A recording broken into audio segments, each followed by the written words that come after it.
C'est l'actualité du jour de ce vendredi. Restez avec nous si vous nous rejoignez et soyez les bienvenus sur Grand Littoral TV. Il y a une large place consacrée au sport dans ce flash. On va parler de foot car des représentations se dérouleront ce soir. Du foot donc, et on part du côté de Dunkerque pour débuter avec l'USLD qui se déplace à Villefranche ce vendredi.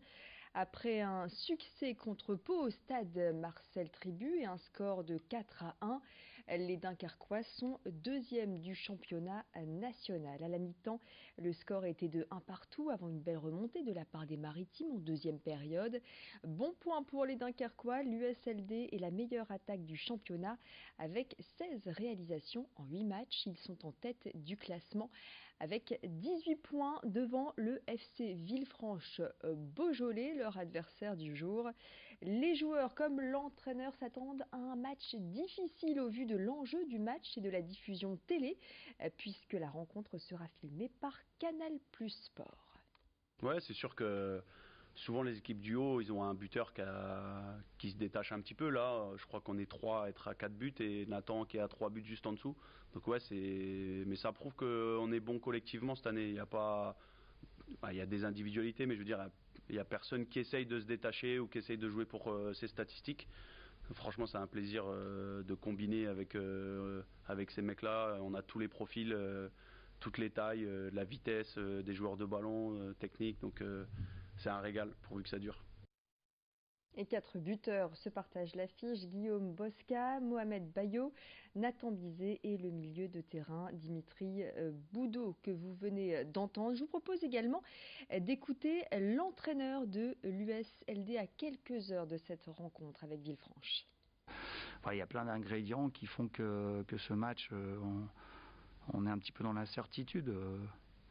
J'ai des jeunes joueurs, je ne sais pas quelle va être leur réaction non plus.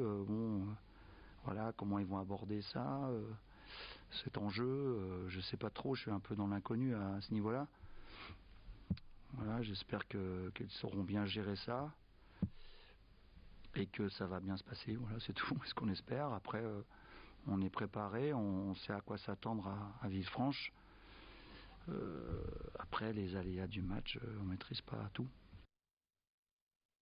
Voilà donc pour cette rencontre USLD et face à Villefranche en déplacement, donc Dunkerque en déplacement ce vendredi soir. Autre match, c'est celui de l'USBCO qui reçoit Cholet ce soir à 20h. Les Rouges et Noirs restent sur une série de 5 matchs sans défaite et sont la meilleure défense du championnat.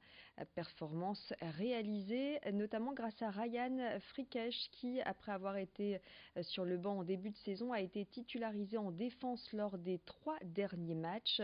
D'où la satisfaction de l'entraîneur Laurent Guyot que je vous propose tout de suite d'écouter, donc l'entraîneur du Boulogne USBO. Franchement, on essaye de prendre les matchs les uns après les autres. Là, c'est vrai qu'on est sur une série d'invincibilité qui est très intéressante. Il faut essayer de la faire tenir au maximum. Surtout, comme on dit tout le temps entre nous, c'est prendre les 3 points à la maison quoi qu'il arrive. Et après essayer d'aller chercher quelques points à l'extérieur. Mais vraiment, on prend les matchs les uns après les autres. On se met pas de pression. Et toujours à la maison, il faut essayer de prendre les 3 points là. Oui, pour l'instant, ça se passe bien. Après, voilà, c'est sur le long terme. Là, il n'y a eu que 5 matchs. Donc voilà, il faut continuer, essayer de continuer à pas prendre de buts un maximum, de rester la meilleure défense le plus longtemps possible. Et puis, ça pourra que nous aider à monter là-haut. Voilà, et l'entraîneur de l'USBCO que je vous propose tout de suite d'entendre à ses propos. Ce que je peux dire par rapport à Ryan, parce qu'on a quand même discuté, pas souvent, mais on a quand même un peu discuté tous les deux, parce que son statut de remplaçant lui convenait pas, et compte tenu de son niveau, de son passé, de son expérience, on peut le comprendre. Ryan, je l'ai dit aussi devant les joueurs et devant les autres joueurs, ça a été un exemple en termes de clarté de son discours par rapport aux sensations qu'il avait et ce qu'il ressentait par rapport à la situation qui était la sienne sur les premiers matchs. Mais il s'était engagé à rester professionnel, à s'entraîner et à être disponible, à être performant au cas où. Voilà. Donc c'est quelqu'un qui a parlé. de manière intelligente et qui en plus, une fois qu'on a fait appel à lui, a été performant. Donc pour un entraîneur, c'est ce qu'on demande. Allez, on referme cette page sportive pour partir dans l'Audomarois avec un projet de taille en perspective dans le Marais audomarois qui verra bientôt la construction d'une légumerie.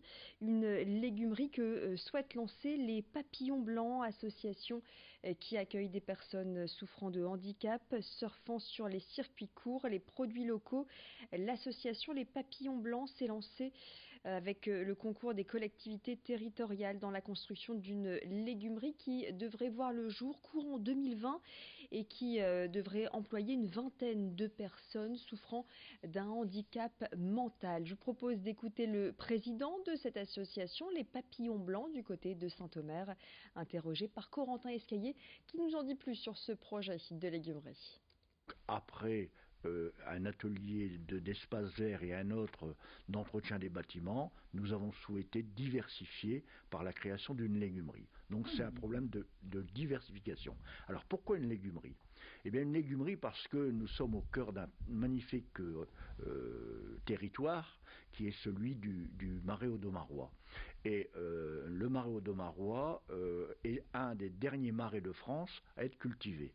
Nous avons donc trouvé l'idée séduisante de créer une légumerie pour permettre aux producteurs locaux, aux producteurs de l'Audomarois, on dira dans un rayon de 30 km, et bien de pouvoir approvisionner notre légumerie avec leur production locale. Voilà, projet de circuit court, projet solidaire également, dont nous aurons l'occasion de reparler sur Grand Littoral TV. C'est la fin de cette édition locale. Prochaine édition, elle sera régionale. Toute l'actu, toujours plus proche de chez vous, cette fois-ci sur l'ensemble de la région des Hauts-de-France. Mais avant cela, les prévisions météo, toute la tendance du ciel du littoral pour les prochaines heures. Restez avec nous. Excellent moment à vous tous.